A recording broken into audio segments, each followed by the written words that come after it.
সাইফুল হাদিস আল্লামা আজিজুল হক সাহেবের নাম ধরে বললেন, উনি তো তোমাদের সাথে আছে। আমি তো তাহলে কি হয়েছে, আমি একটা এক্সাম্পল আপনাদেরকে দিতে চাই। আমি 2001-এর নির্বাচনের আগে আমাদের দলের সে সময় 4 দল ছিল, 4 দলের সমন্বয় মানে আসন বন্টন কমিটির আহ্বায়ক হিসাবে আমি কাজ করছিলাম। কোন একটি খুব শক্তিশালী দেশের অ্যাম্বাসেডর আমাকে চায়ের দাওয়াত দিলেন, আমি নাম বলতে চাই না। তিনি গিয়ে আমাকে যেটা বলতে চাইলেন যে তুমি যে ডিলটা করছো, তোমাকে যে দায়িত্ব দেওয়া হয়েছে, এর মধ্যে তো মৌলবাদী লোক আছে। আমি বললাম যে আই ডু নট আন্ডারস্ট্যান্ড, তুমি মৌলবাদী বলতে কি বোঝাচ্ছ? বলে যে এই যে দাড়ি টুপি এবং ইসলামের কথা বলে এরা মৌলবাদী, তোমরা তো মৌলবাদীদেরকে সঙ্গে নিয়ে জোট করছো। তাই আমি বললাম যে মৌলবাদী তুমি জানো কিনা আমাদের ইসলামের মৌলিক যে 5টা স্তম্ভ এ সম্বন্ধে জানো কিনা? বলে যে সব জানি না, কিছু জানি। তাই আমি বললাম যে তুমি এটা স্বীকার করো কিনা যে এই 5টা মৌলিক বিষয় যে মুসলমান বিশ্বাস করবে সে তো মৌলবাদী হবে, তার তো অন্য কোনো ডেফিনেশন হতে পারে না। তখন আমি নিজেকে দিয়ে বললাম যে আমার তো ঈমান আছে, আমাদের একটা ধর্মের ইসলাম ধর্মের একটা স্তম্ভ ঈমান, আমার ঈমান আছে বলে আমি 5 ওয়াক্ত নামাজ পড়ি, রোজা রাখি, যাকাত দিই এবং আমি সুযোগ পেয়েছি হজে গিয়েছি, ভবিষ্যতেও যাব, বহুবার ওমরায় গিয়েছি। আমি নিজেকে দিয়ে বললাম তো তুমি যেই কথাটা বললে তাতে তো আমি একজন মৌলবাদী। বলে no no no no, you don't have beard, তোমার তো দাড়ি নাই, তুমি তো টুপি পরে আমার কাছে আসো নাই। তুমি যে ও আই এম সরি, তাইলে তুমি মৌলবাদ বলতে তোমাদেরকে যা বলা হয়েছে সম্পূর্ণভাবে ভুল ব্যাখ্যা দেওয়া হয়েছে।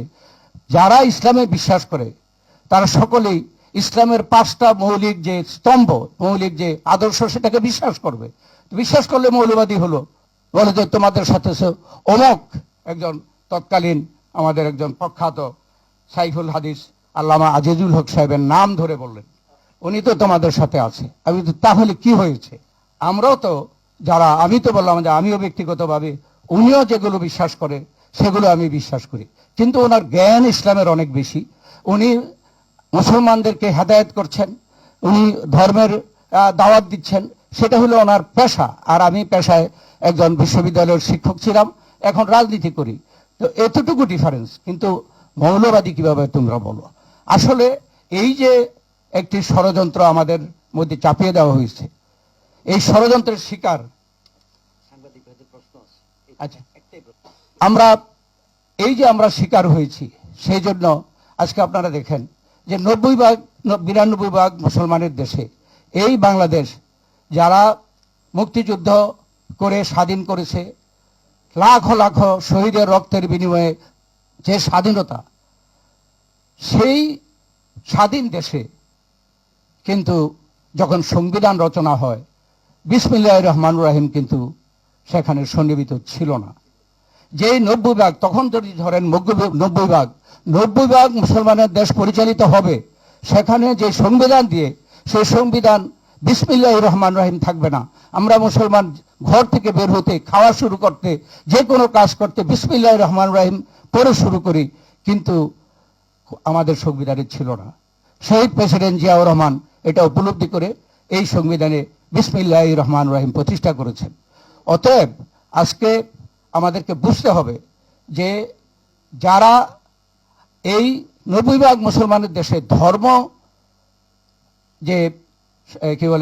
নিরপেক্ষতার কথা বলেন, এই সংবিধানে এই ধর্ম নিরপেক্ষতা ছিল। তার পরিবর্তে শহীদ প্রেসিডেন্ট জিয়াউর রহমান এই সংবিধানে আল্লাহর উপরে বিশ্বাস, ধর্মের উপরে বিশ্বাস ও সকল ধর্মের প্রতি সমান অধিকার, সেখানে এই ধর্ম নিরপেক্ষতা উঠিয়ে দিয়েছেন। এখনো এই ধর্ম নিরপেক্ষতা বলে আজকে রাজনীতি করা হচ্ছে, ভুল বোঝানো হচ্ছে। ধর্ম নিরপেক্ষতা বলতে কি বোঝায়?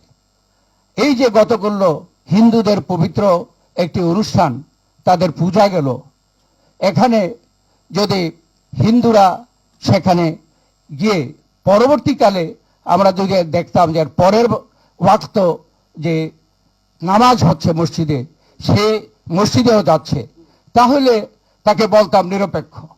কোন ধর্মের কোন ব্যক্তি যদি ধর্মে বিশ্বাস করে তাহলে কেউ নিরপেক্ষ হতে পারে না।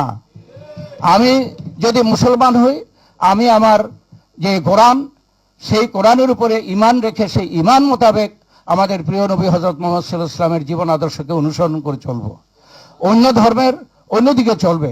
আমাদের সংবিধানে আছে অন্য ধর্মের প্রতি আমাদের সম্মান আছে, কিন্তু কেউ আমাদের উপরে কোনো খবরদারি করবে, কোনো অনাচার করবে, অত্যাচার করবে, আমাদের এই ধর্ম সম্পর্কে বিকৃত কথা বলে আমাদের এই দেশের মানুষকে বিভ্রান্ত করার চেষ্টা করবে, এটা তো আমরা কেউ, কোনো মুসলমান, শুধু আলেম ওলামাদের ব্যাপার এটা নয়, একজন মুসলমানের পক্ষে এই প্রতিবাদ করা উচিত এবং প্রতিবাদ আমরা করছি। এই যে কিছুদিন আগে যে ঘটনা, জানি না আমরা যে এই হিন্দু মন্দিরে এই পূজার সময়ে আমাদের পবিত্র ধর্মগ্রন্থকে সেখানে কে স্থাপন করেছে আমরা জানি না, কিন্তু যেই করে থাকুক এটা গর্হিত অপরাধ, অন্যায়, এটা অনাচার, এটার তীব্র প্রতিবাদ করি। এবং এটাকে আবার ব্যবহার করে যারা রাজনীতি করতে চাচ্ছেন তাদের প্রতিও আমাদের ঘৃণা, ধিক্কার। আমি আরেকটি কথা বলতে চাই যে আমাদের দেশে কোরআন শরীফ আমরা এই যে অবমাননা দেখলাম সারা পৃথিবীতে, আমরা তো বিভিন্ন মিডিয়ার মাধ্যমে দেখতে পাই, সামাজিক মিডিয়ায়, যে পৃথিবীতে বিভিন্ন জায়গায় দেখা যাচ্ছে যে কোরআন শরীফকে ইচ্ছাকৃতভাবে অবমাননা করা হচ্ছে। কেননা তারা ওই যে হাটিংটনের ক্ল্যাশ অফ সিভিলাইজেশন, সেই ক্ল্যাশ অফ সিভিলাইজেশন বইয়ে যে লেখা হয়েছে যে পরবর্তী যে এই বিশ্ব পরিচালনা করবে সেটা হলো ইসলামিক সিভিলাইজেশন, এবং সেটার প্রমাণ যত রকমের অপপ্রচার করুক না কেন, যত রকমের ষড়যন্ত্র করুক না কেন, তাদের দেশের মানুষ কিন্তু দিনে দিনে প্রত্যেক দিন নতুনভাবে ইসলাম ধর্ম গ্রহণ করছে। তাই আমি বলতে চাই, যত ধরনের ষড়যন্ত্র থাকুক না কেন, ইসলামকে কোনো রকমেই আর দাবিয়ে রাখা যাবে না।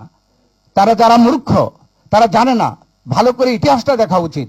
হযরত মুহাম্মদ সাল্লাল্লাহু আলাইহি ওয়াসাল্লাম আমাদের প্রিয় নবী, তাকে যখন তিনি আল্লাহর তরফ থেকে তিনি নবুয়ত পেলেন, তারপরে কি পরিমাণ অত্যাচার করেছে তার উপরে। মক্কা ছেড়ে তিনি নিজের মাতৃভূমি ছেড়ে চলে যেতে বাধ্য হয়েছেন। আপনারা জানেন, এর আগে তায়েফে গিয়েছিলেন। তায়েফে কিভাবে আমাদের প্রিয় নবীকে প্রস্তর দিয়ে কিভাবে আঘাত করে করে রক্তাক্ত করেছিল। সত্য প্রতিষ্ঠা করতে হলে যে নির্যাতনের শিকার হতে হয়, আজকের বাংলাদেশে যেটা চলছে, এটা কিন্তু আমাদের প্রিয় নবী হযরত মুহাম্মদ সাল্লাল্লাহু আলাইহি ওয়াসাল্লামের জীবনেও ঘটেছে। এবং তিনি তার মাতৃভূমি ছেড়ে চলে গেছেন। যাওয়ার পথে যখন এই তাকে হত্যা করার জন্য যারা উঠে পড়ে লেগেছিল, খবর পেলে যে চলে যাচ্ছেন, তখন কিন্তু সৈন্যবাহিনী নিয়ে ঘোড়ায় চড়ে আমাদের প্রিয় নবীকে খুঁজে বের করে হত্যা করার জন্য পিছনে পিছনে সেনাবাহিনী গিয়েছিল।